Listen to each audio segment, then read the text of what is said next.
All right, Hotep, everybody. How's everybody doing today? Hotep, hey, this is Michael Imhotep, founder of the African History Network, host of the African History Network show. I'm a talk show host, researcher, lecture writer, and historian. So it is Tuesday, August 30th, 2022, and we are live. So I want to come on and deal with this topic here dealing with 1619 and August 20th, 1619, because August 20th, 2022 was the 403rd year anniversary of August 20th, 1619, when 20 and odd Africans were brought into Point Comfort in Virginia. And they were on the White Lion pirate ship. And this is this in history marks the first presence of Africans who were captives in what would become the 13 British colonies, which would later become the United States of America. So I was going to talk about this on our Sunday show, the African History Network show, our Sunday, August 28th show, but we had so much information and we were dealing with the Joe Biden student loan forgiveness program. We were dealing with that a lot. And I did not get a chance to talk about this commemoration and this history, this 403rd year commemoration and this history. So we're going to talk about that on today's show. Also, I'm going to let you know about our new 8-week online history classes starting up in the month of September. Ancient Kemet, the Moors, and the Ma'afa, understanding the transatlantic slave trade, what they didn't teach you in school. We have class number 1 starting up on Thursday, September 8th. It'll be 7 p.m. to 9 p.m. Eastern Standard Time. And then we have on Tuesday, September 13th, we have From the Civil War to the Civil Rights Movement and Black Power, 1865 to 1968. So we have information about that at our website, TheAHNShow.com, TheAHNShow.com. So we'll give you some information about that on today's show also, and talk about some of the information in the class. This here dealing with 1619, we deal with this in the class as well. Okay, now, unfortunately, most of what we know about August 20th, 1619 is false. Most of what we know about August 20th, 1619 is false. So we're going to dispel some of those myths as well, okay? And when we deal with the transatlantic slave trade, it's also important to understand that African people were in the land that we call the United States of America and in the Americas for tens of thousands of years. So, we know we come to this land at least 51,700 years ago. These were the Khoisan. They're the ancestors of the Ainu and the Twa. You know, this was our land stolen from us. We were here before. Even in the land we call the United States of America, we were here even before Native Americans came into existence. Okay, we'll talk some about that as well. All right, so there's a good article from history.com. History.com is the official website of the History Channel, and it deals with first enslaved. Let's see, this goes right here. August 20th, 1619. First enslaved Africans arrive in Jamestown, setting the stage for slavery in North America. First enslaved Africans arrive in Jamestown, setting the stage for slavery in North America. Okay, now also it's important to note that the Spanish were taking Africans into the territory we call South Carolina, in the Georgia-South Carolina territory, in 1526. This is 93 years before 1619. So this is why, even though there's some good information in the 1619 project, and Nicole Hannah-Jones headed that up, the 1619 project from the New York Times, there's really some historical flaws, and there's too much emphasis on the year 1619 when we should also be looking at prior to 1619 as well. Okay, so on August 20th, 1619, 20 and odd Angolans, 20 and odd Africans, kidnapped by the Portuguese, arrive in the British colony of Virginia and are then bought by English colonists. Okay, now they come in on the White Lion pirate ship. These were English pirate ships that are going to capture these Africans. They hijack the Portuguese pirate. They hijacked the Portuguese slave ship, which was named the San Juan Batista. They hijacked this Portuguese slave ship and take these Africans into Point Comfort in what is Hampton, Virginia. It wasn't Jamestown, it was Hampton, Virginia. All right, now the arrival of the enslaved Africans in the New World marks a beginning of 2.5 centuries of slavery in North America. 2.5 centuries of slavery in North America. Founded at Jamestown in 1607, the Virginia colony was home to about 700 people by 1619. Home to about 700 people by 1619. Okay. Now, let me do my disclaimer here, because some of this information I'm going to share with you, you probably have not heard before. So I may say some things that are outside the circumference of your own awareness. Just because you never heard them before, disagree with them, or don't like them, does not mean that they are not true. It just means you have to do some research to understand what it is I'm talking about. Okay. Because one of the things that a lot of people don't understand is that in 1619, you did not have codified slave laws in any of the 13 British colonies. Okay. In 1619, you did not have codified slave laws in any of the what are going to become the 13 British colonies. Okay, you have indentured servitude, but you don't have codified slave laws. The first colony to have codified slave laws is going to be Maryland in 1641, right about 1641. It's going to be the colony of Maryland. Okay, so this whole thing, one of the things that's really important to understand, I know people like to talk about, oh, you know, it's been racism since we first got here. We were enslaved since we first got here. All this stuff since we first got here, things like this. One, we didn't first get here in 1619, number one. In this land we call the United States of America, or what was also called Turtle Island, Turtle, what was also called Turtle Island. We didn't first come here in 1619. Number one. Number two, codified slave laws did not exist. Three, slavery evolves in these 13 British colonies over time. It didn't exist when these 29 Africans first arrived. Slavery evolved over time. Okay. These colonies really weren't designed. They really weren't founded to have slavery, because if they were founded to have slavery, they would have had it prior to this, because they already were dealing with slavery in England. Okay, they already were involved in the transatlantic slave trade in England going back to 1562 and Sir John Hawkins. So if they wanted to have it in the 13 British colonies, they would have already had it. All right, so the first enslaved Africans to arrive in Virginia disembarked at Point Comfort. Disembarked at Point Comfort in what is today known as Fort Monroe. Fort Monroe at Point Comfort. Back at this time in 1619, it was actually Hampton, Virginia, not Jamestown, Virginia. Most of their names, as well as the exact number who remained at Point Comfort, have been lost to history, but much is known about their journey. Much is known about their journey. Okay. And I want to pull up, I want to see if I could pull up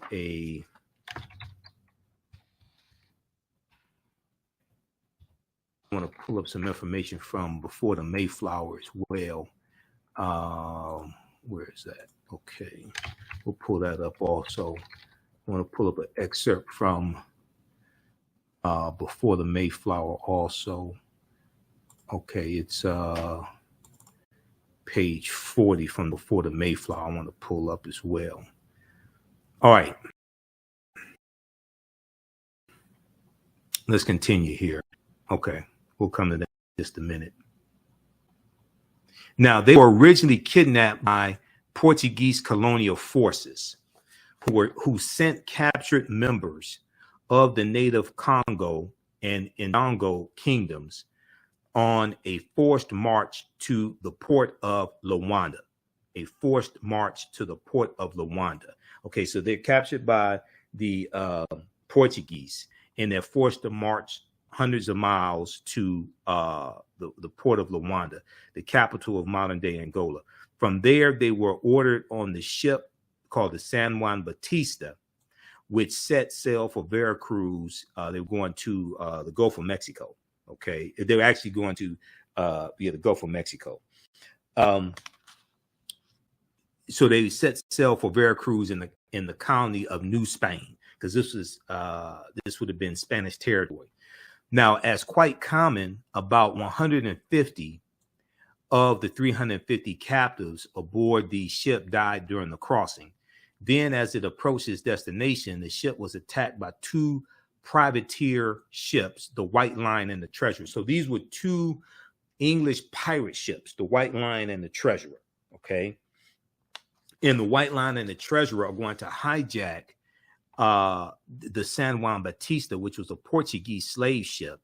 And they're going to kidnap about 60 of these Africans and put them on two English pirate ships called the White Lion and the Treasurer. Now, it was the White Lion pirate ship which docked at Virginia colony's Point Comfort. So if you go to Virginia, if you read about it, you read about Point Comfort in Virginia. And at the time, that was in Hampton, Virginia. Okay.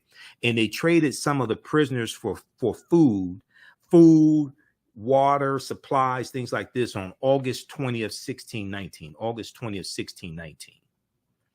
At this time, codified slave laws don't exist in any of the 13 colonies. Okay. It's important for people to understand this, because the way the history actually evolves, the way the history actually happens is different than we think the history actually happens. Okay. For instance, if we look at this right here, this is from page 40 Before the Mayflower by Lerone Bennett Jr. And then if you take my online history classes, we have a new class starting up Thursday, September 8th. Okay, 2022, 7 p.m. Eastern Standard Time. Ancient Kemet, the Moors, and the Ma'afa, Understanding the Transatlantic Slave Trade, what they didn't teach you in school. We break down a lot of this information, go deep into it. Okay, so we'll give you the information so you can register for the class. If we look at this here, and I don't know how well you can see this, but this is from page 40 of Before the Mayflower by Lerone Bennett Jr. He says, of all, let's see, we can blow this up some. Of all the improbable aspects of this situation, the oddest to modern blacks and whites is that white people did not seem to know that they were white. White people did not seem to know that they were white. I was trying to see if I can blow this up for you. I thought I had it. I want to check another source for this. I thought I had this in a PDF when I scanned it. I have to check. But what he's talking about here is, this is chapter 2 of Before the Mayflower by Lerone Bennett Jr. And what he's talking about is when these in the early 1600s, when Europeans come to this land, okay, the term white, in generally speaking, was not used for Europeans. They were called Christians or called English or Englishmen, okay? And African people were not referred to as Negro or Negroes. They were referred to as Moors, Blackamoors, Nagars, and Nagars in the early 1600s in these British colonies, okay? So if we look at this here, let's see here, okay. He says that of all the improbable aspects of this situation, the oddest to modern blacks and whites is that white people did not seem to know that they were white. It also appears from surviving evidence that the first white colonists had no concept of themselves as white. the legal documents identified whites as Englishmen and or Christians, Christians. The word white, with its burden of arrogance and biological pride, developed late in the 1600s or the 17th century as a direct result of slavery and the organized debasement of blacks. The same point can be made from the other side of the line. For a long time in colonial America, there was no legal name to focus white anxiety. For a long time in colonial America, there was no legal name to focus white anxiety. The first blacks were called blackamoors, Moors, Negers, Negers, and Nagars, Negars. The word Negro, a Spanish and Portuguese term for black, did not come into general use in Virginia until the latter part of the century. So in 1619, when those Africans are coming in, when those Africans being brought in, they weren't even calling them Negro. They're calling them Moors, blackamoors. They may use the term African, but they weren't even calling them Negro, which is a Spanish and Portuguese term. All right, so it's important to understand this. Now, if we look here at, let's go back to this article here, because I have a few different articles to show you. All right, how's everybody doing? Share this broadcast on your social media platforms. Invite your friends to tune in. All right, let's see here. Okay, let's go back to this one here from history.com.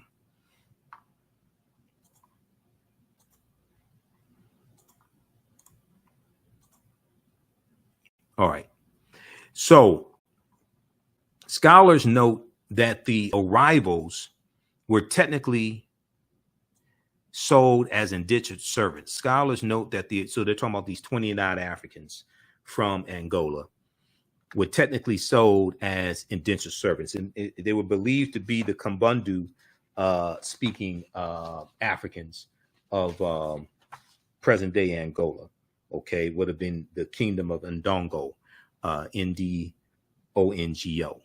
Indentured servants agreed, or in many cases were forced to work with no pay for a set amount of time, often to pay off a debt, and could legally expect to become free at the end of the contract. Many Europeans who arrived in the Americas came as indentured servants. Okay, so they'll work for 5 to 7 years. They'd be free. They would be given tools, many cases land, sometimes money, different things like this. Okay, they would learn a skill. They become an apprentice, learn a skill during that 5 to 7 years, something like that. Okay, despite this classification and records which indicate that some of them did eventually obtain their freedom, it is clear that the Africans arriving at Point Comfort in 1619 were forced into servitude, and that they fit the Universal Declaration of Human Rights definition of enslaved peoples. Even though chattel slavery didn't exist in 1619 in the 13 colonies, codified slave laws did not exist. This whole thing is going to evolve. And what's going to happen is there's going to be a lack of white indentured servants, and they're going to turn to start enslaving Africans more. The arrival at Point Comfort marked a new chapter in the history of the transatlantic slave trade, which goes back, the transatlantic slave trade goes back to 1441 and Anton Gonzalez going into modern day Mauritania and capturing 12 Africans and taking them back to Portugal.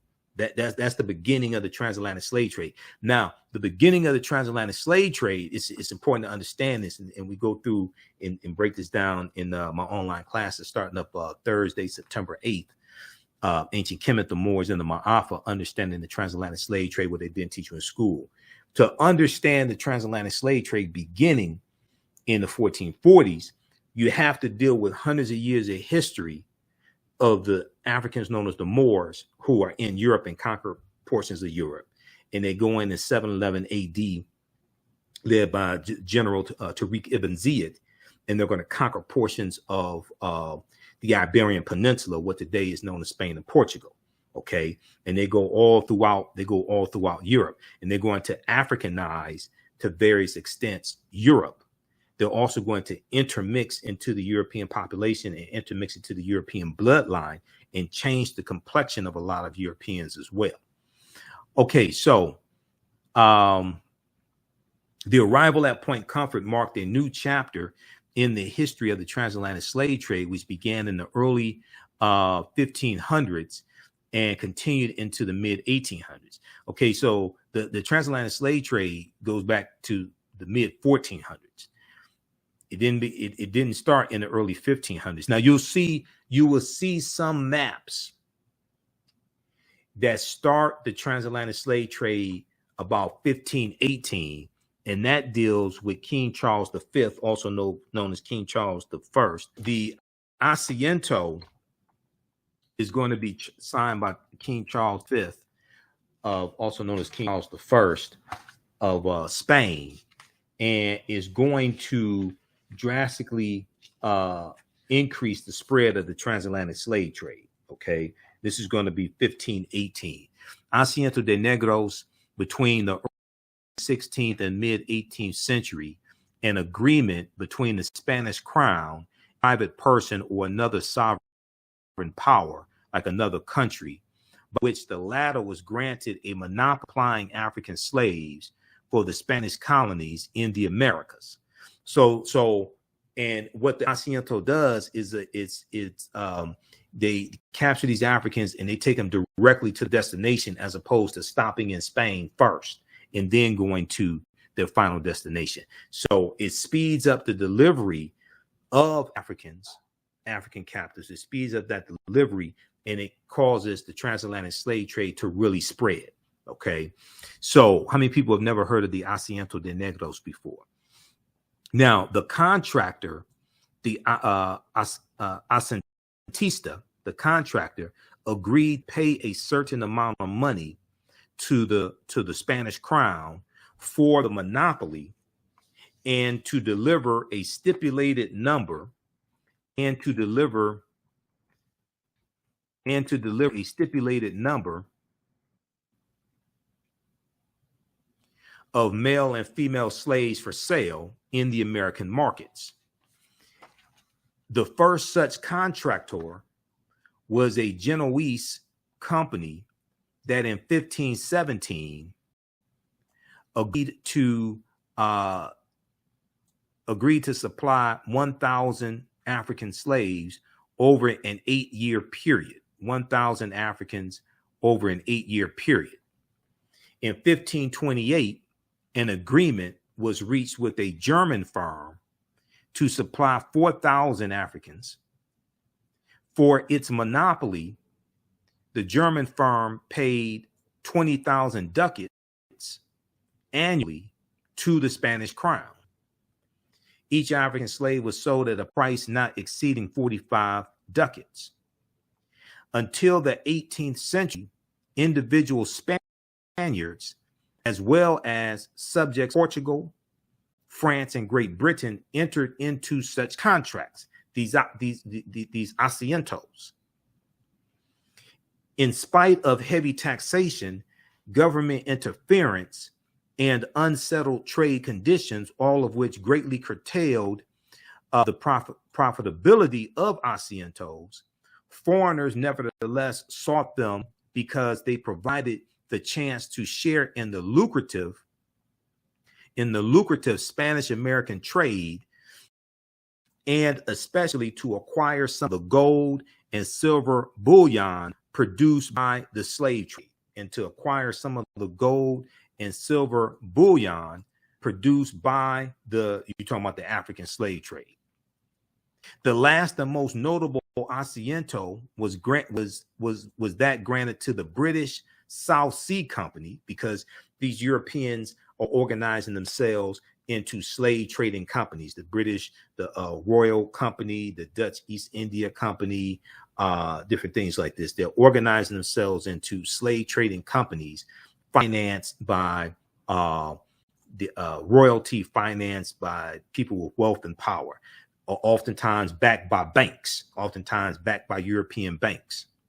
Okay, the last and most notable asiento was that granted by the British Sea Company in 1713 by a provision in the Treaty of Utrecht. The contract entitled the company to send 4,800 African slaves to Spanish America annually for 30 years, contracted them to send 4,800 African slaves to Spanish America, to the Spanish American colonies annually for 30 years, and to send one ship each year to engage in general trade. Okay, so check out the rest of this. Okay, but this is the asiento. When we go through, one of the things we do in the class, we go through and we look at this history chronologically. And the asiento is something that drastically causes the transatlantic slave trade to spread.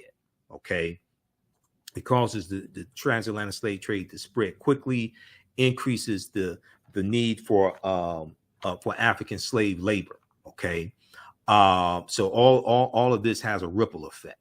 All right, let's go back. I want to go back to this other piece here from history.com. Okay, I'm going to post the information here. You can register for the new online class that we have. It starts up Thursday, September 8th. Ancient Kemet, the Moors, and the Ma'afa. Understanding the transatlantic slave trade, what they didn't teach you in school. We get deep into this history.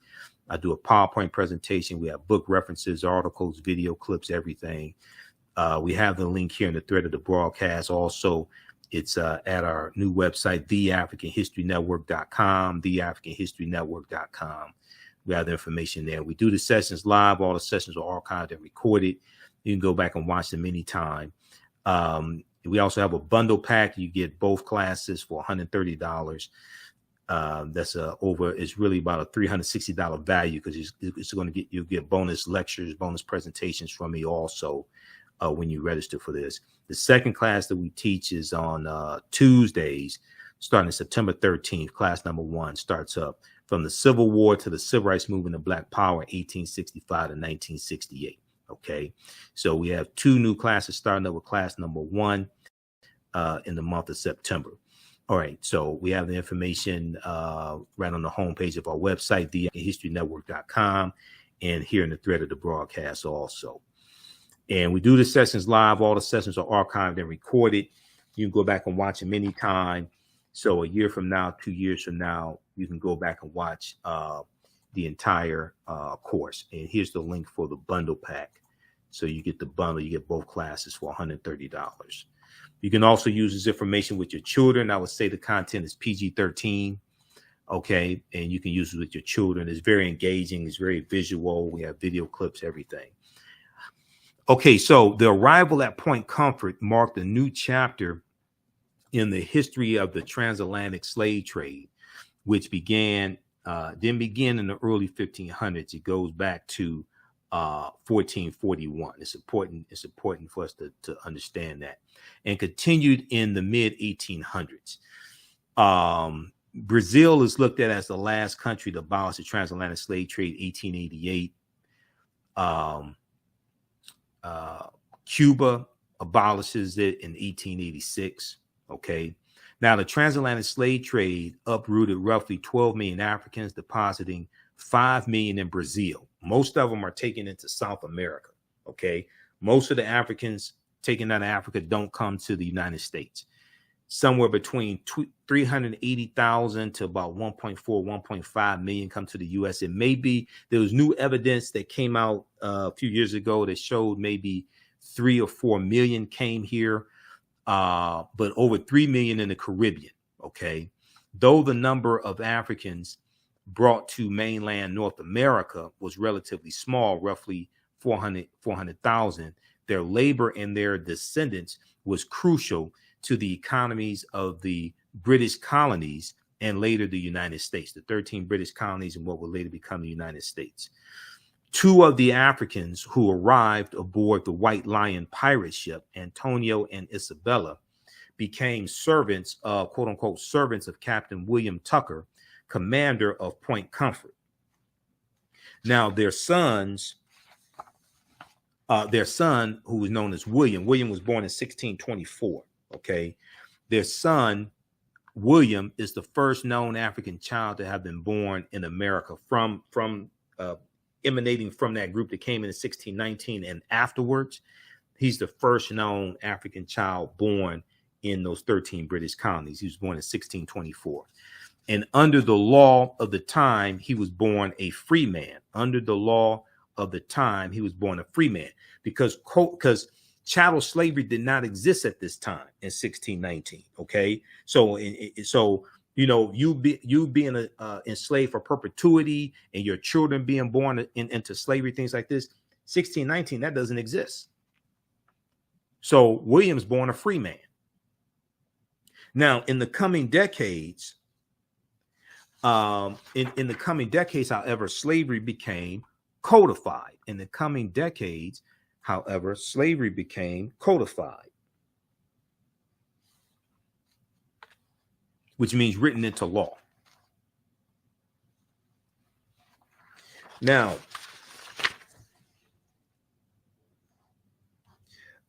servants of African origin were oftentimes forced into continue working after the end of their contract. So they were indentured servant. Okay. They were oftentimes forced to stay in that status after their contract ended. And in 1640, a Virginia court sentenced a rebellious servant named John Punch to lifetime slavery. With fewer indentured servants arriving from England, a racial caste system developed and African servants were increasingly held for life. So Africans who went into indentured servitude, and there are going to be some cases of African people coming from England voluntarily entering into indentured servitude, and then after they serve out their servitude, they acquire land, things like this. You're going to have some cases of people of African descent who go on to acquire white indentured servants also, and they may own African indentured servants and have white indentured servants as well. If you read chapter 2 of Before the Mayflower by Lerone Bennett Jr., he breaks all this down in chapter 2. Now, in 1662, a Virginia court ruled that children born to enslaved mothers were property of the mother's owner. Okay. In 1662, a Virginia court ruled that children born to enslaved mothers were the property of the mother's owner. So they're formulating, we go through and we see how all these laws get formulated. Now, it's important to understand different colonies are going to have different laws, and these laws evolve in different colonies at different times.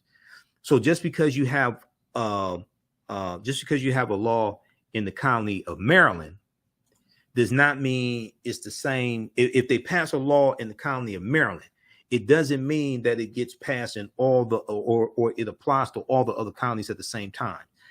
Each individual colony has to pass their individual laws. So as cash crops like tobacco, cotton, and sugar became pillars of the colonial economy, slavery became its engine. As these cash crops, the increase for demand of these cash crops, and keep in mind, they're setting up these colonies, they're generating all these cash crops, also sending some of them to England so England can sell them as well and sell them to other countries also. As cash crops like tobacco, cotton, and sugar became pillars of the colonial economy, slavery became its engine. Though the slave trade, the international transatlantic slave trade, was outlawed in 1807, and we break this down in the class and deal with how what that's based upon. That goes back to the Philadelphia Convention of 1787 and them debating about outlawing the international transatlantic slave trade. And the international transatlantic slave trade deals with bringing Africans into the country to enslave them. That's the international transatlantic slave trade. That's going to be outlawed by Congress March 2nd, 1807. Okay, March 2nd, 1807, the international transatlantic slave trade is abolished. And that ties to Article 1, Section 9, Clause 1 of the U.S. Constitution, which helps to lay the legal foundation for reparations. We don't understand the U.S. Constitution. A lot of our people don't read, so they just spout nonsense like, we're supposed to get reparations because our ancestors worked for free. Okay, well, when you study the laws at the time, it was legal not to pay them. It was legal to enslave them. You go back and you look at the Virginia slave codes of 1705. It was legal to slave them. They passed laws that made it legal to enslave them and not pay them. So why are you arguing reparations for what was done that was legal when we should be arguing reparations for what was done that was illegal and violated federal law? Because when the transatlantic slave trade was abolished, 1807, the law goes into effect January 1st, 1808. They kept bringing Africans into this country, violating federal law.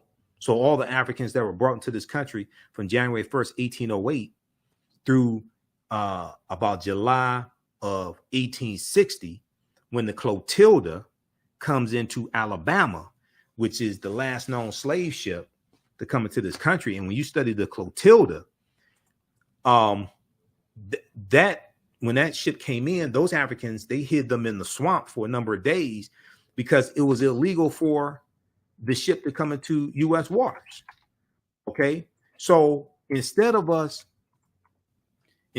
arguing for when we deal with reparations and the other arguments, the best thing to do is to deal with present day conditions and standard laws and policies put in place to bring about the present day racial disparities, wealth gap, education gap, things like this. Deal with the laws and policies put in place that created those disparities, and then trace that back to slavery and focus on changing the present day conditions. Deal with the laws and policies that are still in place that now distribute wealth, power, and resources. Okay, as opposed to just a focus on chattel slavery, which ended 157 years ago. And all the last of the former slaves died in the 1950s. We should be focusing on present day inequities, structural inequities. Deal with the laws and policies that created those structural inequities that bring us to where we are today, and then trace that back to slavery, as opposed to just keep talking about slavery. You have to make the connection between slavery, laws, and policies that are still in existence today that continue to do us harm, that continue to inflict harm on us today. Read about the Clotilda. Last American slave ship is discovered in Alabama. The schooner Clotilda smuggled African captives into the U.S. in 1860. More than 50 years after importing slaves was outlawed. More than 50 years after importing slaves was outlawed. Okay, this is from National Geographic, May 22nd, 2019. Okay, and they talk about the Clotilda being discovered in Alabama. And they deal with the fact that when that ship came in, it was illegal for it to come into U.S. waters. Okay, the captives who arrived aboard Clotilda were the last of an estimated 389,000 Africans delivered into bondage in mainland America from the early 1600s to 1860. Okay, this is some of what they found when they discovered the ship. Marine archaeologists recovered nails, spikes, and bolts, B-O-L-T-S, used to secure the ship's beams and planking made of hand-forged iron. Such fasteners were common in schooners built in Mobile, Alabama in the mid-19th century. Okay, so read this article here dealing with there's a lot more articles also. We know that Zora Neale Hurston, the great author Zora Neale Hurston, she was an anthropologist also. She interviewed Cudjoe Lewis. Cudjoe Lewis, at the time in 1927, he was thought to be the last living survivor of those Africans on the Clotilda slave ships. Another one who was discovered afterwards, Radoshi, I think is her name, Radoshi. She was also on that ship, and she outlived Cudjoe Lewis. But Zora Neale Hurston interviewed Cudjoe Lewis for, it was her last manuscript. It went unpublished for decades. It was finally published in 2018. It was called Barracoon. Okay. Her book Barracoon, finally published in 2018, includes Cudjoe Lewis's telling of the harrowing voyage aboard the Clotilda. All right. And then when you study the Clotilda, the reason why those Africans were captured is because, and brought to this country, is because of a bet. This white man named Timothy Mayer, Meaher, Timothy Mayer, he was a wealthy Mobile, Alabama landowner and shipbuilder. He allegedly wagered several northern businessmen $1,000 that he could smuggle a cargo of Africans into Mobile, Alabama, under the nose of federal officials, because it was illegal. Okay, this is what I'm saying. Instead of arguing what was done that was legal and making an argument for reparations, because you need to make sure you're making a legal argument, because if the bill passes and gets signed into law, when it gets challenged in court, you have to make sure that it does not violate the U.S. Constitution. Otherwise, it will get overturned in the federal courts, federal district court, federal court of appeals, U.S. Supreme Court.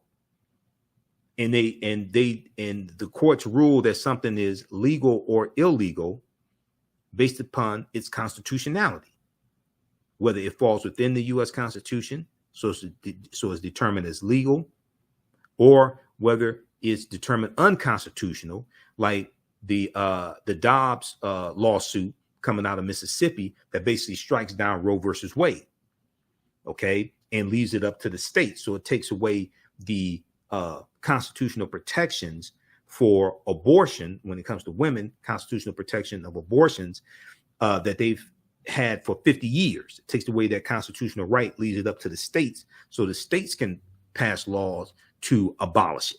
All right. So it's something that's determined unconstitutional. It's not protected by the Constitution or violates the Constitution.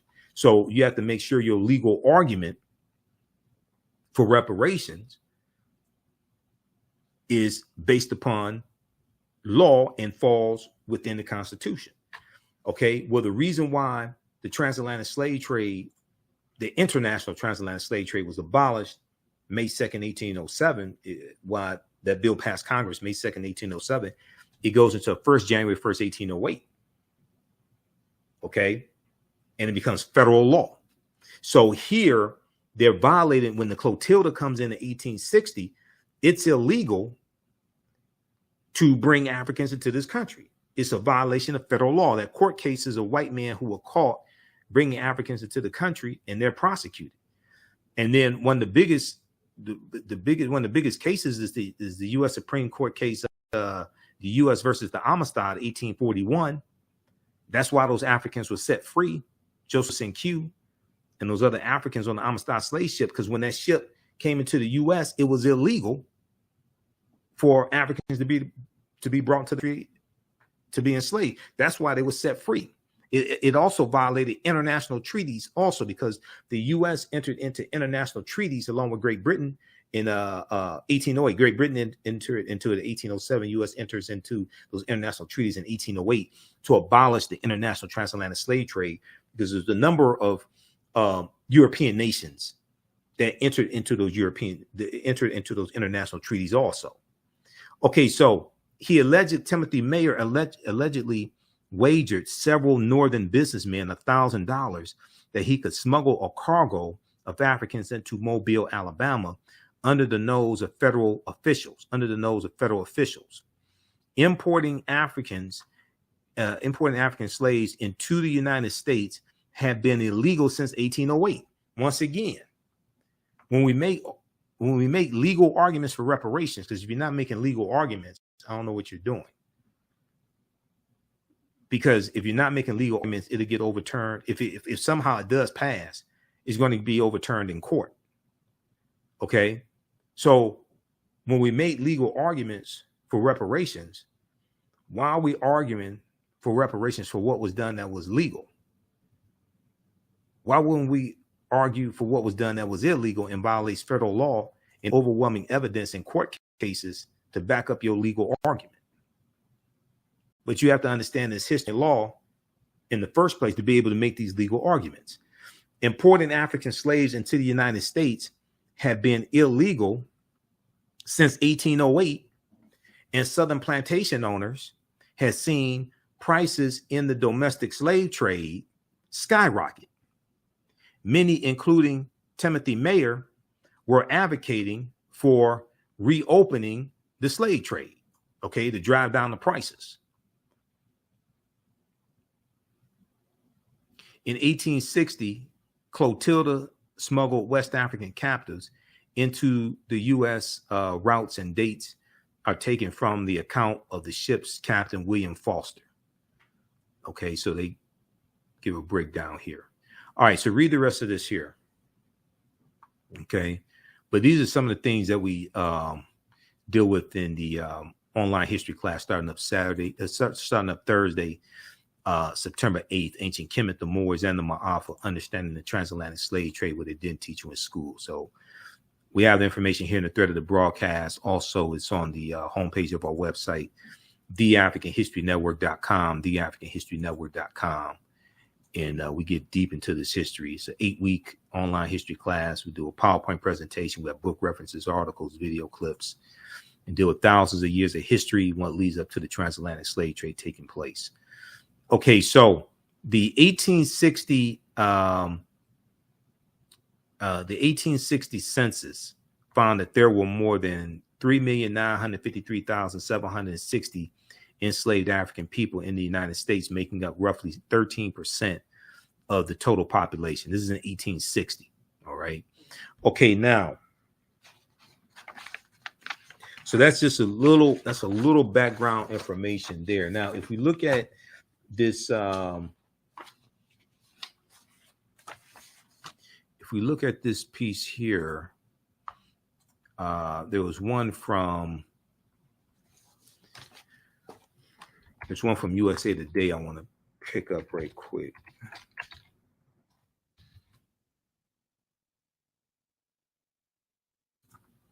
There's a good article from USA Today that did. What's the name of that article? 1619, 400 years ago. This one right here.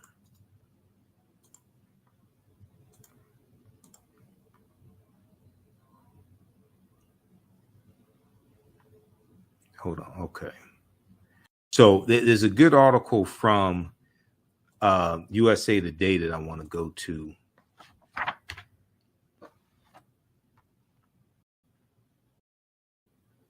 Let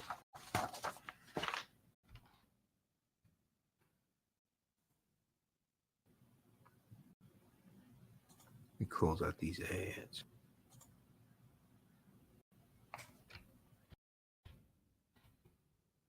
All right. Name of this article, 1619, 400 years ago. In Virginia bearing human cargo.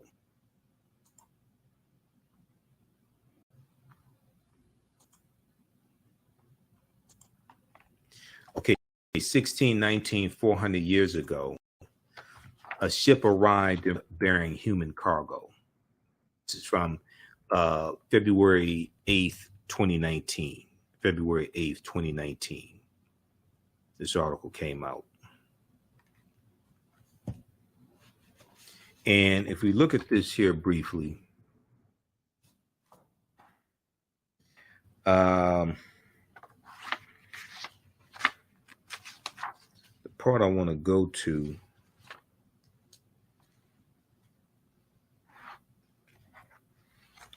is, okay, they mentioned Lerone Bennett Jr. here also. They talk about the San Juan Batista, the pirate ship. There were 147 Africans on board. dock near what is now Veracruz, Mexico.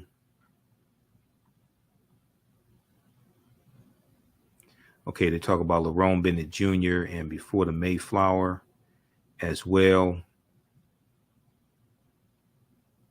When the White Lion pirate ship arrived unheralded in Point Comfort, the captain's immediate task was to sell the Africans in exchange for food.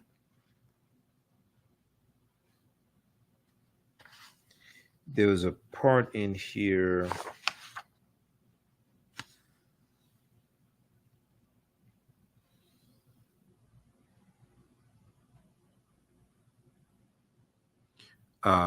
Okay, then they show this right here.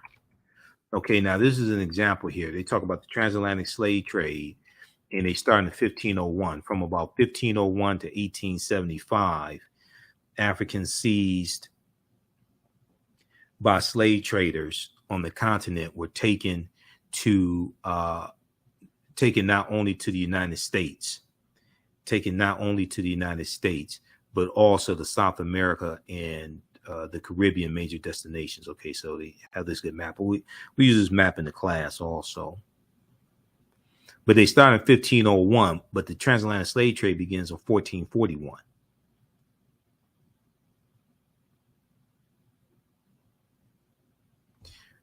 All right, now there's a part I wanted to look for here. Is it in this one? Okay, but this gives some good background history also.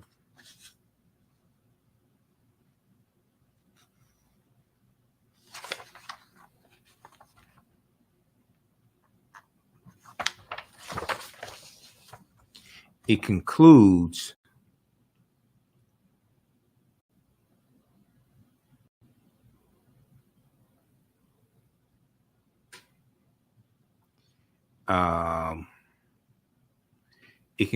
with 1705.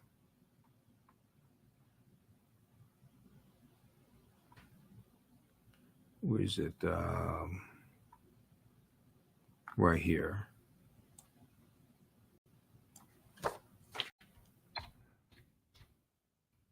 By 1705, any ambiguity about the status of blacks, free, indentured, enslaved, was clarified by a series of so-called racial integrity laws that institutionalized white supremacy. We see this in Virginia in 1705, the Virginia slave codes. Okay, so check out this article here. There was another one to look at. 1619, 400 years ago, a ship arrived in Virginia bearing human cargo. That's from USA Today. So you can check that out. Now, there's another good one here from, this is from VirginiaMercury.com. VirginiaMercury.com. And before we go to that one, I want to go to this slide here. Let's see, current slide. Let's look at this here. This shows the historical marker.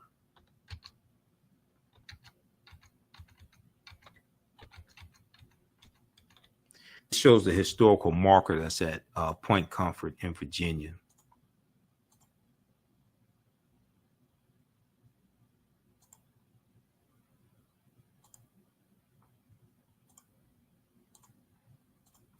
Okay, this historical marker says this deals with the first Africans in Virginia. It says the first documented Africans in Virginia. And you know what? This is actually in the article that I'm looking at. It'll probably be larger if we show it to you. We could just show it to you in the article. Here we go. Let's look at it in the article. It'll be easier to see.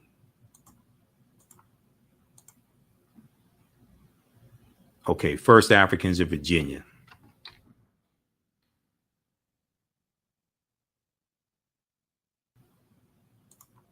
The first documented Africans in Virginia arrived here in August 1619. on the White Lion, Lion, the White Lion, an English privateer based in the Netherlands.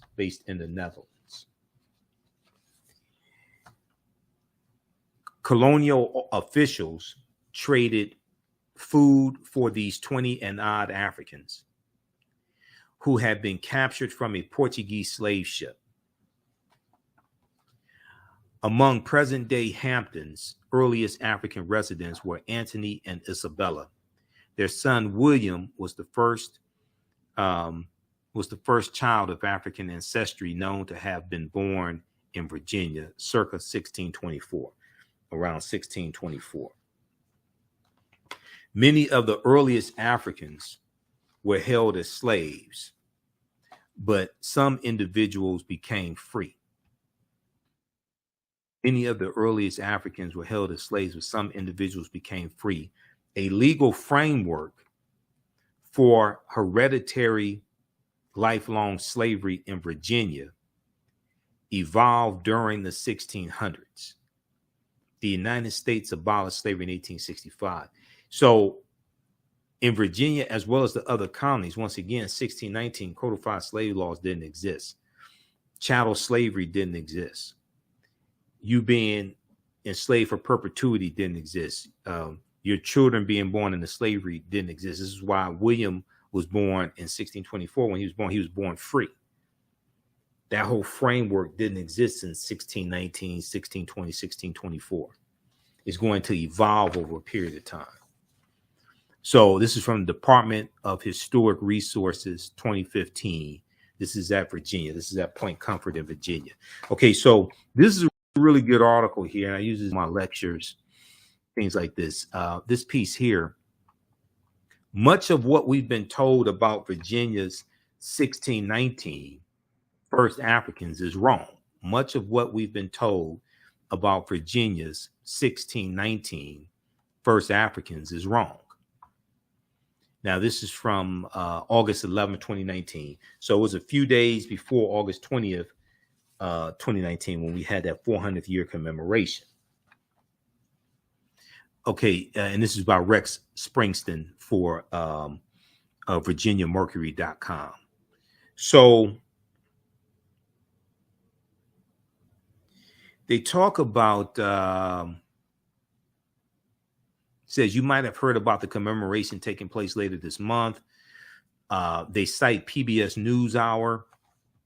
What PBS NewsHour said August 1st, 2019, 400 years ago this month, the first African slaves arrived in North America on a ship landing at the Jamestown colony in what is today Virginia. Okay. This is PBS NewsHour, August 1st, 2019. Now that 1619 event, and then now the BBC July 31st, 2019 said that 1619 event, quote, the first documented arrival of enslaved Africans in an area that would go on to become part of the United States. That's how the BBC phrased it. The trader-in-chief Benedict Donald Trump, speaking July 30th, 2019 in Jamestown, Virginia, he said, quote, it was the beginning of a barbaric trade of human lives. Okay, I'm sure somebody wrote that for him because he doesn't talk like that. Well, okay, so it so the article goes on to say, well, no, historians say, the barbaric institution of slavery surely damaged millions of Black lives or African lives, but those first did not happen. And the ship bearing those 1619 African captives did not arrive at Jamestown, It was Hampton, Virginia. And the African arrivals, and the African arrivals were slaves, not indentured servants, and so on. Okay, now it's disputed because codified slave laws did not exist in 1619. So based upon the laws in Virginia, they weren't slaves. They were put into indentured servitude. I've looked at numerous sources on this, by the way. Quote, there's a good deal of misinformation that swirls around the first Africans question and everything even vaguely relating to it, said Melvin Patrick Ely, a College of William and Mary historian. Now, Virginia is drawing, okay, we skip over that, blah, blah, blah. Okay, what happened? In late July or early August that year, historians say 2 English privateers, little more than private vessels, but operating with government sanction, okay, from the government of England, attacked an overcrowded Portuguese slave ship en route to Veracruz, Mexico, the Veracruz in the Gulf of Mexico, and stole about 60 enslaved Africans or African captives. About 350 captives from West Central Africa had been crammed into the slavery. So they came from Angola, present day Angola.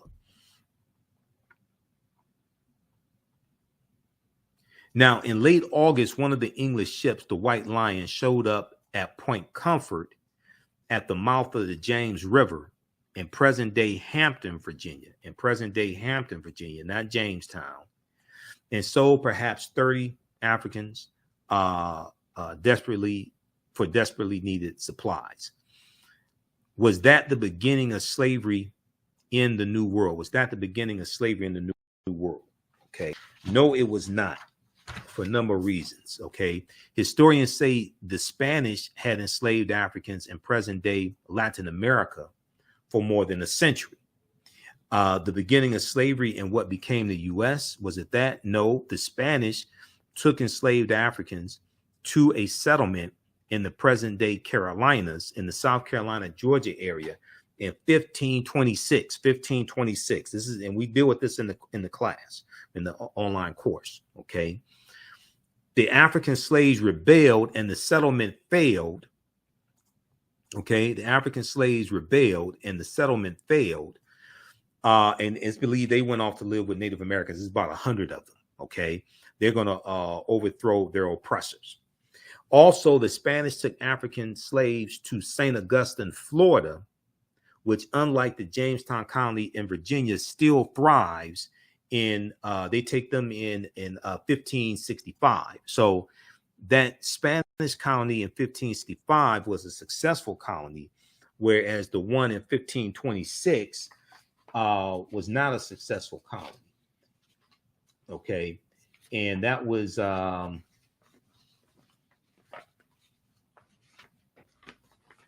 that one in 1526. Okay, there's a good article from Washington Post deals with this. We talked about that before. That colony that was discovered by Lucas Vasquez de Alon. There's a good article here. Let me see. Can we pull that one up? Yeah, this one right here from Washington Post.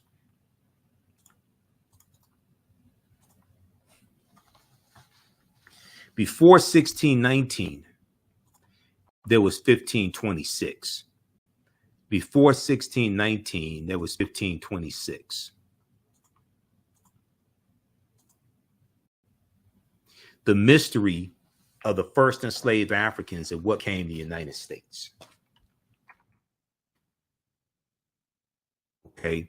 Spanish explorers brought 100 African slaves to a doomed settlement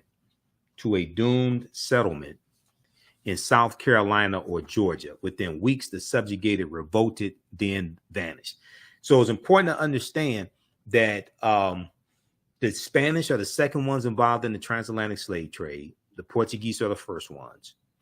And when the Spanish are conquering the African Moors and the Moors are surrendering, and you have Boabdil that surrenders January 2nd, 1492, their last stronghold, Granada. And they're expelling some of the Moors out of Spain. Others are being captured and put into slavery and sent into Spanish colonies. Okay. So we see all this history comes together. But the Spanish are going to be here in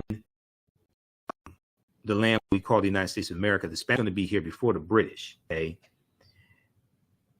And before the British colonies are set up. By the early 1520s, near all the indigenous people in the Spanish colony of Hispaniola were dead. So Hispaniola is an island nation that Columbus conquers on his 4 voyages. He conquers Hispaniola in 1492. All right. And it's going to be on the western third of the island of Hispaniola, where Saint Dominique is, or what those Africans are going to call Haiti, where you have the Haitian Revolution of 1791 to 1803, and they declare their independence January 1st, 1804. The French are going to take control of Saint Dominique in 1697. Okay, they take control of the western third of the island of Hispaniola. They take control of that from the Spanish in 1697. Okay. All right. Let's continue here. All right, Colin. Okay. Thanks so much for registering for the classes, Colin. Thanks so much. People, you can register for these online courses now. We have bonus content you can start watching now. This really helps to support the African History Network. This really helps to finance the research. I don't have millionaires and billionaires that support us, things like this. So, I was on a call with Dave Anderson, who owns the owned the Empowerment Radio Network. That was when I used to do nationally syndicated radio. He was the owner of that. He's going to be on my show September 11th. We're going to do a show together. The African History Network show, but I talked to Dave because I got to trying to figure out how to keep the African History Network afloat, because it costs a lot of money to do all this. Okay, so when you register for these classes, that really helps. And we have the bundle pack. You can register individually for them, but we also have the bundle pack, so you can get a cost break. But if you want to register for both classes, we have them already discounted. $80. The class is regularly $130, on sale $80. As soon as you register, we have content that you can start watching right now. After you watch this broadcast, we have content you can start watching now. I'm going to be adding more content over the next couple of days leading up to the class. Okay, so you visit our website, TheAFricanHistoryNetwork.com. Ancient Kemet, the Moors, and the Ma'afa, 8-week online class. There's going to be a ton of information that you learn. It's going to transform how you see history. You're never going to be the same after this. You're going to learn so much about our people. And what you do for yourself, what you do to yourself, what you allow the people to do to you and get away with is based upon what you think about yourself. The class is on sale $80, regularly $130. Class number 1 starts September 8th. It's going to be 7 p.m. to 9 p.m. Eastern Standard Time. Now, we do the sessions live. All the sessions will be archived and recorded. You can go back and watch it anytime. So even a year from now, 2 years from now, you can go back and watch the entire class. And then starting September 13th, Tuesday, September 13th, we have From the Civil War to the Civil Rights Movement and Black Power, 1865 to 1968. We have bonus content in this class also. This class here, we're going to start in 1803 with the Louisiana Purchase. And now both of these classes, I created the content. I created the curriculum for them. I've been studying history 30 years. I've been the host of the African History Network show for 12 years. I created the African History Network show. Which one is this? Okay, this is so these are the binders. This is some of the information. This is just some of the information, because I have other I got other articles and things like this. So I'm putting all this stuff back into the binder. Okay, I'm putting it back into the binder. But this is the curriculum for Ancient Kemet, the Moors, and the Ma'afa, understanding the transatlantic slave trade. Okay, we got, and this is broken up into eight sections. And it's probably about 100 articles now that we deal with in the class. So it's going to be a ton of information that you're going to get. Some of these articles are articles from the class, okay? We deal with everything from ancient African civilizations like ancient Kemet, Nubia, Axum, Zimbabwe, Great Zimbabwe. We deal with the Punic Wars, we deal with all that, a chronology of history. Okay. But this second class here, now, understand the transatlantic slave trade. I've been teaching that since 2017, on and off since 2017. This second class I created in late 2021. And the reason why I had to create this second class is because this period of history from 1865 through 1968 is a critical period of history to understand how we got to where we are today, to understand the racism that we're experiencing today and the laws and policies put in place to bring us to where we are today, to understand where we need to go from here. Okay. So I created this second class. I created the curriculum, and there's even more information in the second class. The second class is like 2 binders of information. That's how deep we're going to go into this history. Okay. The second class, and so this is some of the stuff here. It's like we're going to look at things like state constitutions, especially during Reconstruction era, after Reconstruction. Look at things like the election riots of 1874 in Alabama. This is straight from Alabama.com. Okay, you follow Alabama. We're going to look at a lot of these riots that took place, this political violence that was inflicted upon African Americans during the Reconstruction era. All this is related to what's going on right now. Okay, we'll look at things like this article right here. This came out from Time Magazine. We're going to look at some recent articles that are tied to history, that connect the past directly to what's going on today. So you're going to see how relevant this information is. Okay? And you're going to see that this is not ancient history. Well, you know, some of the stuff we could do with is ancient history, but it's still relevant today. But this right here, dealing with the attack on voting rights and understanding reaching. Okay. Can I close this ad, please? Because I have a subscription to Time Magazine, so it shouldn't be showing me this ad. What can I do? I'm trying to increase the size of this. No, I don't want to see more. Okay, this right here. A new report finds that 45 states are failing to teach students about the period that shaped race relations after the Civil War. 45 states are failing to teach students about the period that shaped race relations after the Civil War. Okay, so they're talking about the Reconstruction era. Now, this is how important this is. And I'm going to connect this to an article, and we'll probably talk about it. Maybe this, I'm going to do a separate broadcast to deal with this article, because this is connected to things that I've talked about a number of times on the African History Network show. Okay. Well, if we look at this here look at this article. Okay. What this article does from Time Magazine, it connects the January 6, 2021 insurrection. It connects the political violence that we saw in the January 6, 2021 insurrection. It connects that to the Reconstruction era. It connects that to the Reconstruction era. Now, all right, new report finds that 45 states are failing to teach students the period of relations after the Civil War. Okay, if we look at this, this is from January 12th, 2022. So it was a year and 6 days after the January 6th, 2021 insurrection. Many leading historians drew parallels between the violence and the Reconstruction era, 1865 to 1877, the Reconstruction era, the period of political revolution directly following the American Civil War. Now, quote, the events we saw reminded me very much of the Reconstruction era and the overthrow of Reconstruction. So those domestic terrorists that Donald Trump sent to the U.S. Capitol building, okay, and they're attacking police officers, they're yelling, hang Mike Pence, things like this.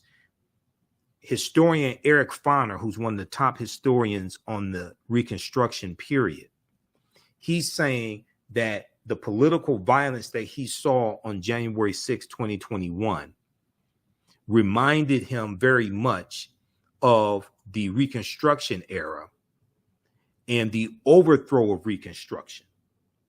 He said, which was often accompanied or accomplished, I should say, by violent assaults on elected officials,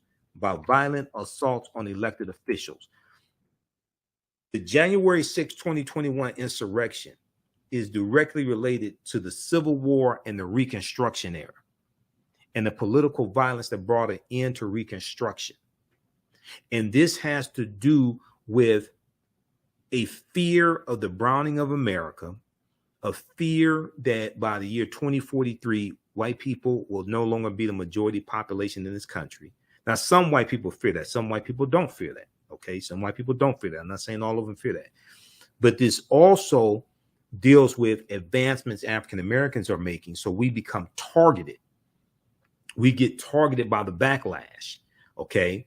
And what Trump did was leading up to let me refresh the screen here, leading up to the 2021 insurrection, his animal when it came to and recounting votes in certain cities. Okay. Because they didn't ask to recount votes in cities or states that they won, generally speaking. Recounting votes in Detroit, Michigan, where I live. And I live about 4 minutes away from the TCF Center where they were counting votes. So I saw when the police had Woodward Avenue, which is the main street, they had Woodward Avenue blocked off because Trump supporters were out there, and they were causing problems. They were outside of the TCF Center. Some of them trying to get into the TCF Center to stop the count or see what's going on, things like that. He targeted Detroit, Atlanta, Georgia, Milwaukee, Wisconsin, and Philadelphia, Pennsylvania. And these are 4 cities that have high African-American populations. And he was saying they were cheating. He was calling for recounting of the votes. And Atlanta, it was in Fulton County, I think it was. They paid for a recount of the vote, and there was some other paid for a recount of the vote, things like this. They wanted to recount in Arizona. Biden picked up votes in Arizona after the recount. Okay. He racialized this. He targeted Lady Ruby. He targeted Ruby Freeman and her daughter Shay, who were poll workers. He targeted them in phone calls and in the call he had with Governor Brad Raffensperger, Secretary of State Raffensperger of Georgia. He targeted them in those calls. Rudy Giuliani targeted them as well. Said they were passing a flash drive to one another, and it was a ginger mint that Shay passed to her mother. Okay, so they get terrorized, right? So Trump, this goes back to what we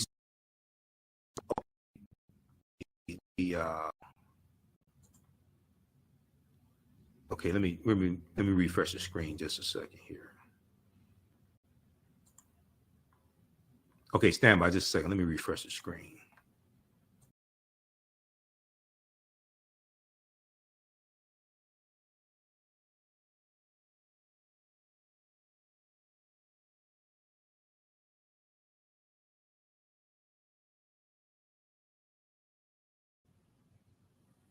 All right, we're back.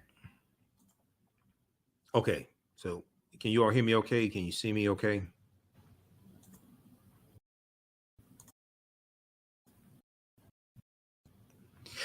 Okay, so Eric Foner is the author. So Eric Foner said the events we saw January 6, 2021 reminded me very much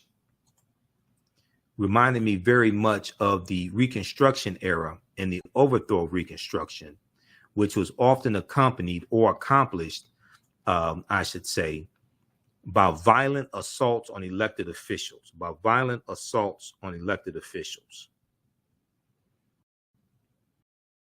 Now, Eric of the book Reconstruction, America's Unfinished Record, 63 to 1877. He said this in an interview with the New Yorker magazine published a week after the January 6, 2021 insurrection. Now, scholars say studying the aftermath of the Civil War can help put in context many of the most seminal events in the U.S. in recent years, from the brutal murder of George Floyd by police in 2020, May 25th, 2020, to the voter suppression laws enacted after Black voters played a big role in helping Joe Biden and Kamala Harris be elected president and vice president in 2020. But despite the timeliness of the era in today's climate, many students in American schools will not get a full education on Reconstruction until they get to college. Many students in American schools will not get a full education on Reconstruction until they get to college. Problem is, many of them are not going to go to college. So when are they going to learn that history? And what's important for people to understand is that the policies that you support and who you vote for political office has a lot to do with your understanding of politics and your understanding of history. So if you have people that don't understand the history of Reconstruction in this country and what happens after Reconstruction, which is the Jim Crow era, in an era where you have a lot of these former Confederate states rewriting their state constitutions, passing, writing in the law, segregation laws, segregating public accommodations, segregating public transportation, imposing poll taxes, literacy tests, and felony disenfranchisement laws. Okay. All this is going to come after Reconstruction. So if they don't understand that history, they won't understand what's going on today. And you have to have laws and policies to put in place to address that history, to reverse these policies that are in place, to address those historical inequities. This is why understanding history is so important. Okay, so the article goes on to say, in social studies standards, let me go back to this here.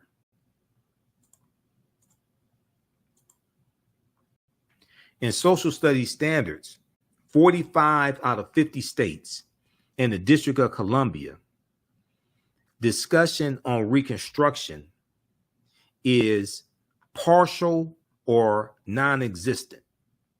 In 45 out of 50 states and the District of Columbia, according to historians who reviewed how the period is discussed in K through 12 social studies standards for public schools nationwide, they found that in 45 out of 50 states and the District of Columbia, discussion of Reconstruction is either partial or non-existent. Now, in a report produced by the education nonprofit organization, the Zen Education Project, the study's authors say they are concerned that American children will grow up to be informed about a critical period of history that helps explain why full racial equality remains unfulfilled today. So they'll be ignorant on how we got to where we are today and understanding why these laws and policies have to be changed. Okay. So what we get to see is how all this history comes together. Okay. Give us a thumbs up, give us a heart, give us a like on this broadcast.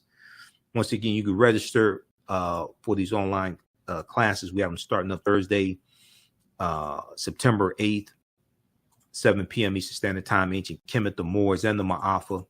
Understanding the transatlantic slave trade, what they didn't teach you in school.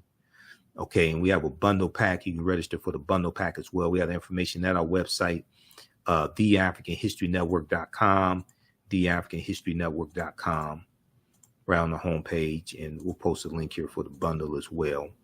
Also, if you want to support the African History Network, $, the AHN Show, through Cash App, $ the AHN show through Cash App, also through PayPal, paypal.me/the AHN show, paypal.me/the AHN show. The socials keep doing the research, stay on the air, keep broadcasting, pay some of the bills, etc.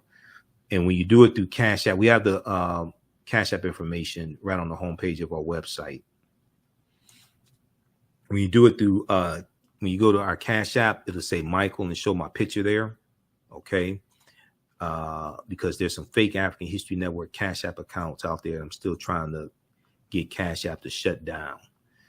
Okay. So we have the information around the homepage of our website right here. This is our official Cash App account, $AHN show, SHOW. When you go to it, it says Michael and shows my picture. We have a link here. There, it takes you to the next page. Okay, right here. Okay. $the AHN show, SHOW. Because these other ones here are fake African History Network Cash App accounts. And if it's still a money from us using our logo, things like this, these right here. This one here is $the AHN SHO. This one here is $the AHNS. But then in their name, they put our tag, $the AHN SHOW. There, that's a fake account. This one right here did the same thing and used our logo. This is a fake account. So it's about 5 of them I've identified that are fake. They've been stealing money from us. Okay, so this is our only Cash App account. That's why I have the link here and takes you directly to it and it has the barcode. Okay. All right, this is the type of stuff I have to deal with. All the work I do, this is the type of stuff I have to deal with. All right. Okay, let's continue. So now this article right here, this deals with something that we talk about a lot in the second class, from the Civil War to the Civil Rights Movement of Black Power, 1865 to 1968. Now this came out, I want you to see how relevant and timely this is. This article came out August 26, 2022. August 26, 2022. Okay. This is from theguardian.com. And there are a few other articles out about this story as well. Mississippi's Jim Crow era felony voting law is constitutional, federal court rules. Mississippi's Jim Crow era felony voting law is constitutional, federal court rules. Law passed right here. Law passed in 1890 was tailored to exclude the Negro, but appeals court says tweaks in 20th century, quote, cleansed discriminatory taint, end quote. This goes back to the Mississippi State Convention of 1890, where they rewrote the Mississippi State Constitution to impose poll taxes and literacy tests and felony disenfranchisement to suppress the African American vote, in a state where African Americans were the majority of the population. Okay. And what Mississippi did in 1890 was the Mississippi Plan, and it was copied by other southern states. Okay. The why you needed a Voting Rights Act of 1965 to strike down these laws that these former Confederate states put in place to get around the 15th Amendment. The reason why you needed a Voting Rights Act of 1965 is because of what happened in Mississippi in 1890. It's directly related. And most of our people don't understand this history. Okay. So if we look at this here briefly, this is an article by Sam Levine for theguardian.com. A Jim Crow era provision of the Mississippi State Constitution. It was section 241 of the Mississippi State Constitution. It was designed to disenfranchise African American voters is a Jim Crow era provision of the Mississippi Constitution designed to disenfranchise black voters is constitutional, a federal appellate court ruled on Wednesday. Okay, so this was last week, Wednesday. That would have been Wednesday, August 24th.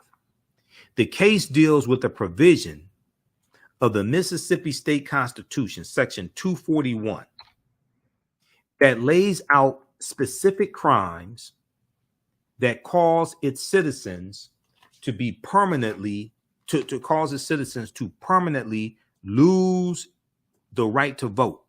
This deals with felony disenfranchisement. And if you get convicted of a felony, you can't vote. We're going to see this first start basically right around 1870, when the 15th Amendment is adopted and African-American men get the right to vote. That's where we're really going to see them start with felony disenfranchisement. Then we're going to see it written into state constitutions. And this is designed to suppress the African-American vote. Mississippi officials initially adopted the provision at a constitutional convention in 1890, choosing crimes such as theft, arson, embezzlement, and bigamy that they believed African Americans were more likely to commit. This is another strategy to get around the 15th Amendment of the U.S. Constitution that guaranteed the right to vote to African American men, because women don't get the right to vote until the 19th Amendment of 1920. Quote, "We came here to exclude the Negro. We are to exclude the Negro," said the convention's president. "Nothing short of this will answer." Now, the convention's president, his name was Solomon Saladin Calhoun, and he was a white county judge. We're going to come to that in just a minute here. A majority of judges on the U.S. Court of Appeals for the Fifth Circuit did not dispute that the original provision was racist and unconstitutional, but they said Mississippi had since cleansed the provision of its discriminatory taint. They said Mississippi has since cleansed the provision of its discriminatory taint by tweaking the provision twice in the 20th century, last century, the 1900s. Voters removed burglary from the list of disfranchising crimes in 1950, okay, in 1950, and they added murder and rape to the list in 1968. Now, if you've been convicted of a crime, what does that have to do with your right to vote? Because if you work, you still have to pay taxes. Think about this. If you've been convicted of a crime and you served your debt to society, you did your time in prison, you come out, you go through the halfway house, you're off probation, all that stuff, right? Now, if you have a job and, you make over a certain amount of money each year, you have to pay federal taxes. So what does you being an ex-felon have to do with you losing your right to vote? You can't vote. You got to pay taxes. Why can't you vote? Isn't that taxation without representation? You have to pay taxes and can't vote.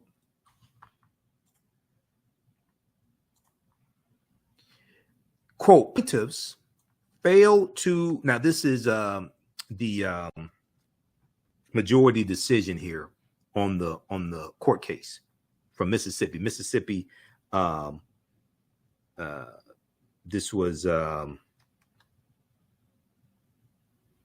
majority of judges of the U.S. Court of Appeals, Fifth Circuit, right? Okay, quote, plaintiffs failed to meet their burden of showing that the current version of Section 241 of the Mississippi State Constitution was motivated by discriminatory intent. In addition, Mississippi has conclusively shown that any taint associated with Section 241 has been cured, end quote. Now, a majority of justices for the Fifth Circuit, one of the most conservative one of the most conservative benches in the U.S., they wrote this in an opinion. This was the majority opinion. Now, the challengers in the case have said they plan to appeal the ruling to the Supreme Court, which is a 6-3 conservative Supreme Court. We'll see what happens there. Roland Martin also talked about this on his show. It was Monday. He talked about this on the show Monday, August 29th. Now, the decision will allow Mississippi to continue to enforce an extremely harsh policy when it comes to voting rights. When it comes to voting rights for those with certain felony convictions. 10% of the state of Mississippi voting age, the state of Mississippi's voting age population, the highest rate in the country, cannot vote because of a felony conviction, according to an estimate from the Sentencing Project, which is the criminal justice nonprofit. 10% of Mississippi's voting age population cannot vote because they have a felony.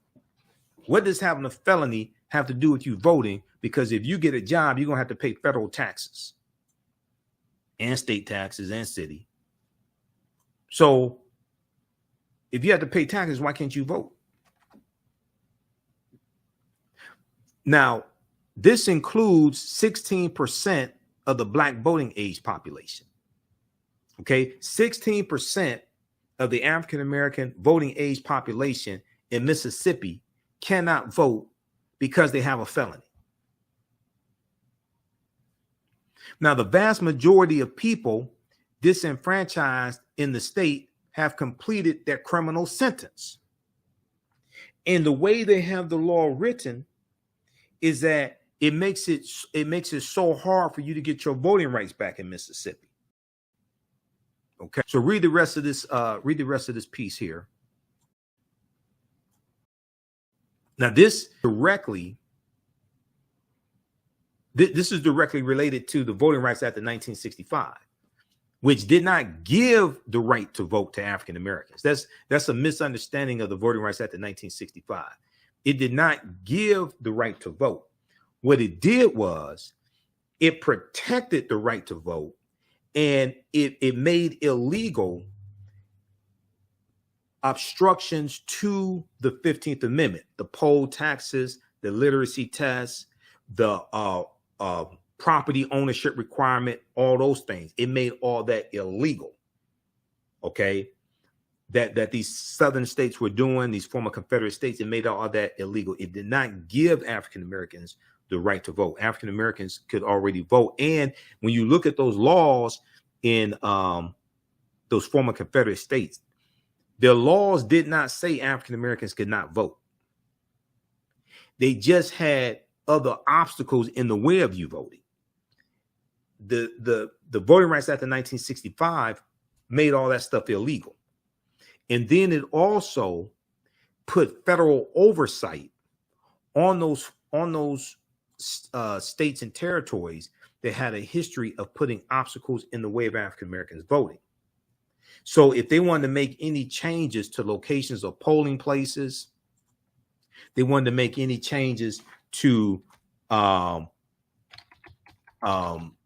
many weeks you can have early voting, things like this, it had to get oversight from a federal judge. Okay, they had to get oversight from a federal judge. So this is what the 1965 Voting Rights Act did. We look at this article here from history.com. And these are some of the things we look at in the second class, from the Civil War to the Civil Rights Movement and Black Power, 1865 to 1968, because we go through and look at all this history chronologically to better understand what's going on today to understand where we need to go from here, understand laws and policies, things like this, how they have impacted us, so we understand what needs to take place, what we need to fight for.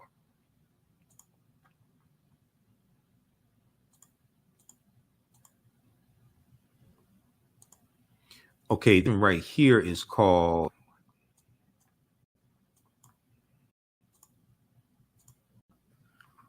this one right here is called, When Did African Americans Actually Get the Right to Vote? Now, once again, nowhere in the U.S. Constitution does it explicitly give anyone the right to vote. Nowhere in the U.S. Constitution does it explicitly give anyone the right to vote.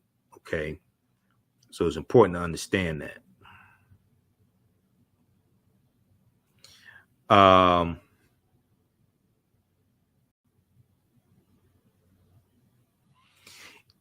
Okay, the immediate aftermath of the Civil War, we skip over some of this. Black Americans gained full rights citizenship. Okay, Reconstruction, presidential Reconstruction, and black codes.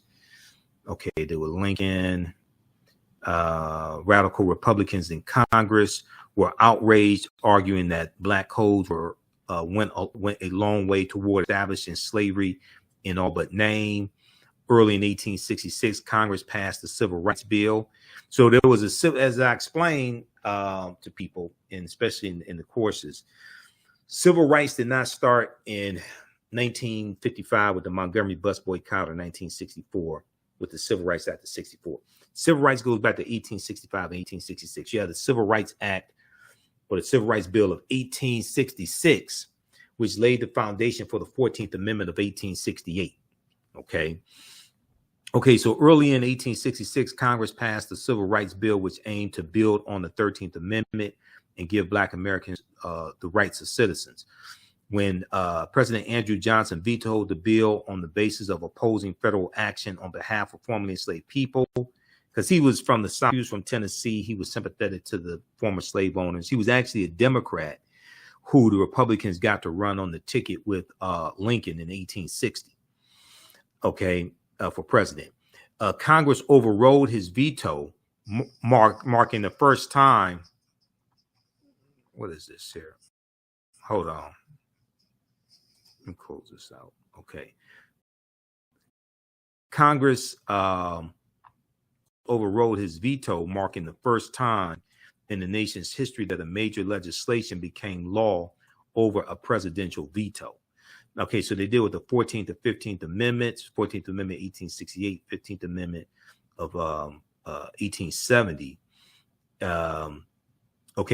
Which granted 15th Amendment, 1870, which stated that voting rights could not be denied or abridged by the United States on the basis of color, by the United States on the or by any state on account of race, color, or previous condition of servitude. Because there are only two sections to the 15th Amendment. Now, Reconstruction saw biracial democracy exist in the South for the first time, though much of the power in state governments remained in white hands. Like African-American voters, African-American elected officials faced the constant threat of intimidation and violence, often at the hands of the Ku Klux Klan or white supremacist groups like the White League or the Knights of the White Camellia, things like this. Okay. Disenfranchisement, including, so while the 15th Amendment barred voting rights discrimination on the basis of race, it left the door open for states to determine the specific qualifications for suffrage. Okay, so states have a lot of control over who votes, and that goes to the 10th Amendment of the U.S. Constitution, which deals with states' rights. Now, Southern state legislatures used such qualifications, including literacy tests, poll taxes, and other discriminatory practices, to disenfranchise a majority of Black voters in the decades following Reconstruction. As a result, white-dominated state legislatures consolidated control and effectively reestablished Black codes in the form of so-called Jim Crow laws, a system of segregation that would remain in place for nearly a century. We'll talk about the Civil Rights Act of 64, which once again strikes down Plessy versus Ferguson 1896, but on a broader basis, dealing with public accommodations. Also, it banned discriminating when it came to employment as well, based upon race or ethnicity. This 1964 Civil Rights Act, that a lot of people think that just had to do with public accommodations and sitting at white lunch counters. No, it didn't. It also dealt with economics as well.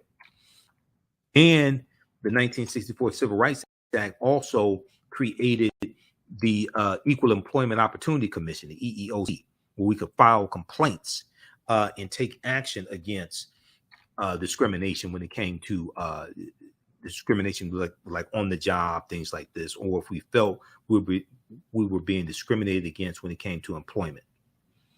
Okay, now continued challenges to Black voting rights. Before the passage of the 1965 Voting Rights Act, an estimated 23% of eligible African-American voters were registered nationwide. By 1969, that number rose to 61%. Okay, 23% before the Voting Rights Act, 61% by 1969.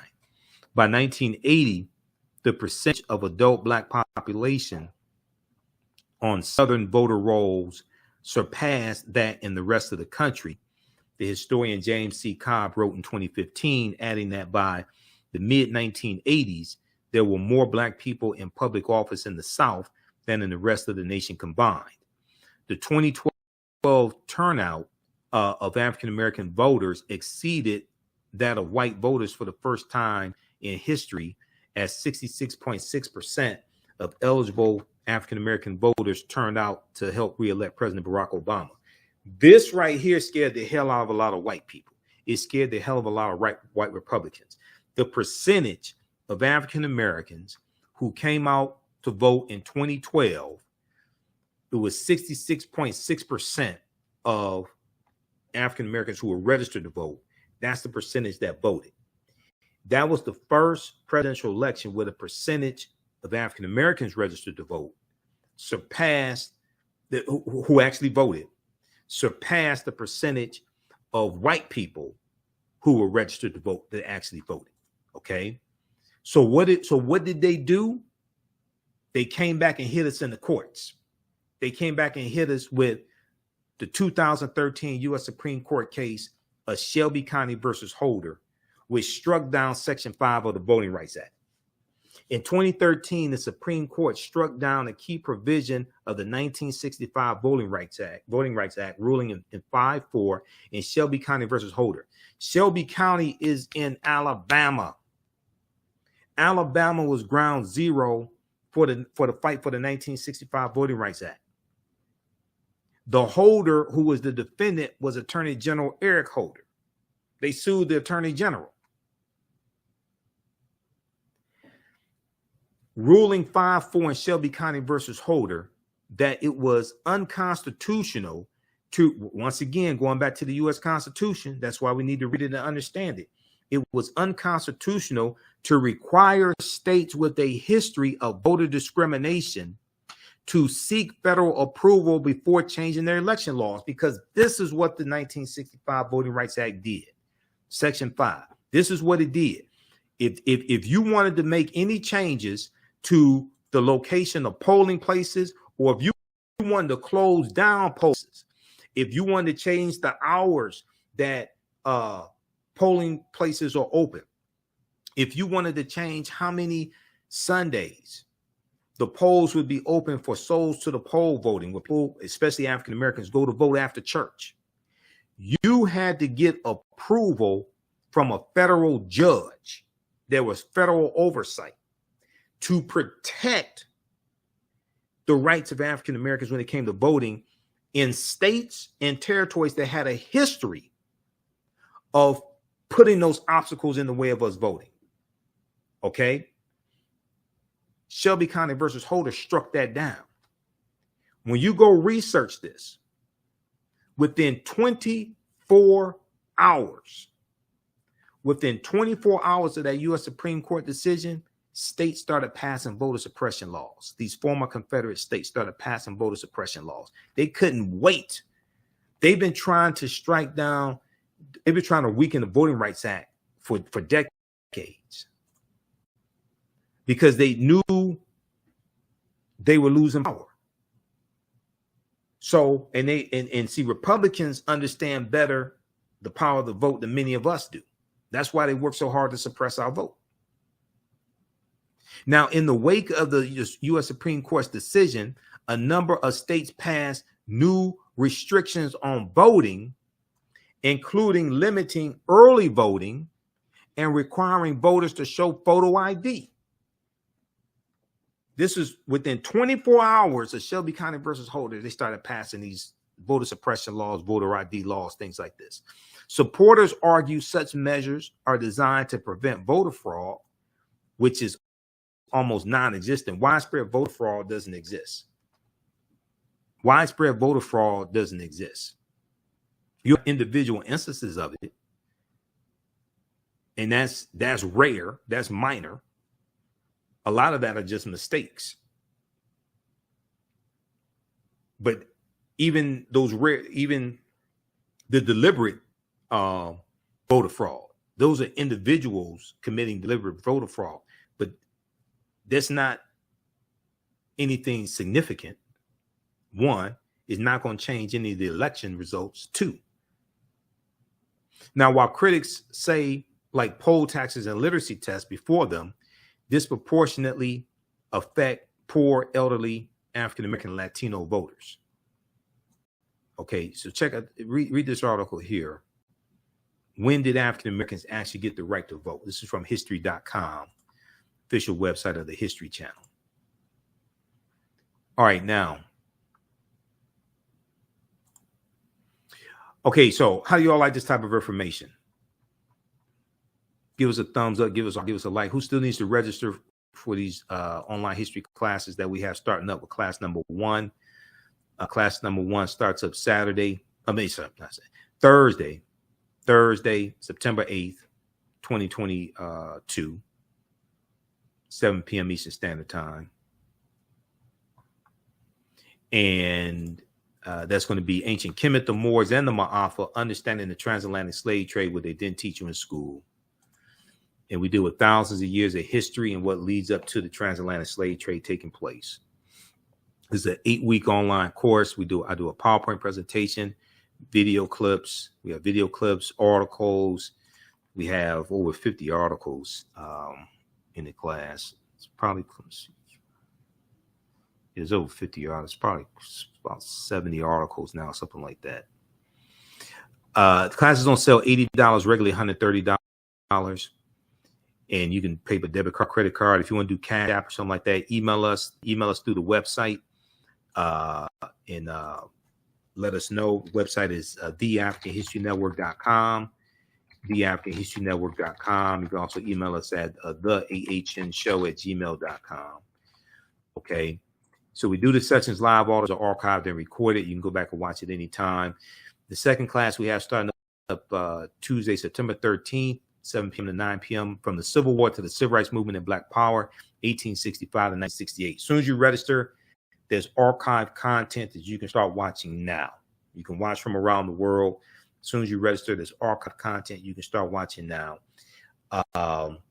We have a bundle pack. You can register for both classes, only $130. Click here for register here for the bundle pack. We also have we posted the link here on the thread of the broadcast. If you've taken any of my online classes in the past, email me you can email me through the website or TheAHNShow@TheAfricanHistoryNetwork.com. But you can email me through the website. You get a 50% discount if you've taken any of my online classes in the past. Okay. So those are for returning students. We appreciate the returning students as well. If you want to pay full price, that's fine. We definitely appreciate that as well. Believe me. But we'll give you a 50% discount for returning students also. Okay. All right. Look, hey, we have to get out of here. Follow us on our Facebook fan page, The African History Network, The African History Network. And turn on live notifications so you know when we go live. You can also support the African History Network, $ the AHN Show through Cash App, through PayPal, paypal.me/the AHN Show. We have the information around the homepage of our website. Listen to the African History Network show Sundays, 9 p.m. to 11 p.m. Eastern Standard Time on 9:10 a.m. Superstation WFDF. And we also broadcast on Facebook and YouTube when we're on live as well. We have audio podcasts of the shows also. You click right there on the homepage, click on listen to podcasts. We have audio podcasts there as well. Okay. And here is the link for the fall course bundle pack as well. Okay, so you can go ahead and register for these classes. You can use this information with your children also. Like I said, the information content is, I would say, it's PG-13. I don't do a lot of cursing. It's not overly graphic, etc. It's very engaging. I do a PowerPoint presentation. We have book references, articles, video clips. So some of the slides that I show, we actually use in the class. It is like about 150 slides, something like that, in the first class. Okay. All right. Look, we have to get out of here. Remember, at the African History Network, we focus on educating, empowering, and inspiring people of African descent throughout the diaspora and around the world. Right now, it's correct. Wrong behavior is not over till we win. Wakanda forever. We'll talk to you next time. Peace. Hello, African History Network family. You've put it off for way too long. Now it's time to act for your family, your future, and the next generation. Get life insurance for that peace of mind and security for you and your loved ones. Build your financial foundations starting today. Your independent agent at Fortified Trust Life Brokers, with over a dozen strong A-rated life insurance companies to offer you the life protection you need when it comes to final expense, term life, whole life, mortgage protection, annuities, and more. They are currently licensed in Alabama, Georgia, and South Carolina. Don't let a pre-existing health condition hinder you from getting life insurance. You can get the affordable coverage you need today. Life insurance is only the beginning. Email them at Fortified Trust Life for a free fact sheet explaining the 5 basic building blocks for a strong financial foundation. It's their gift to you to help you fortify your future. Email them at fortifytl828@yahoo.com or call them at 706-339-5096 and leave a message. Fortify your future today.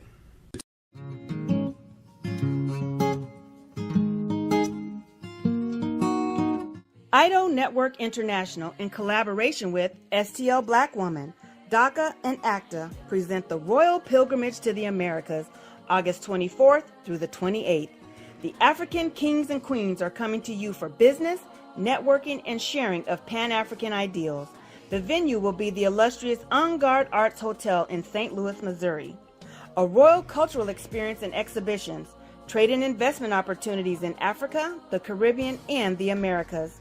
A Royal Pan-African Summit hosting keynote speakers, and a red carpet banquet. Come and witness an African royal coronation ceremony. Register at www.idonetwork.org to book your ticket to wine and dine with African royalty. Vendor opportunities available. Get face-to-face with the royals who own the land and resources for business. Contact DACA for deal room information at 602-730-4572.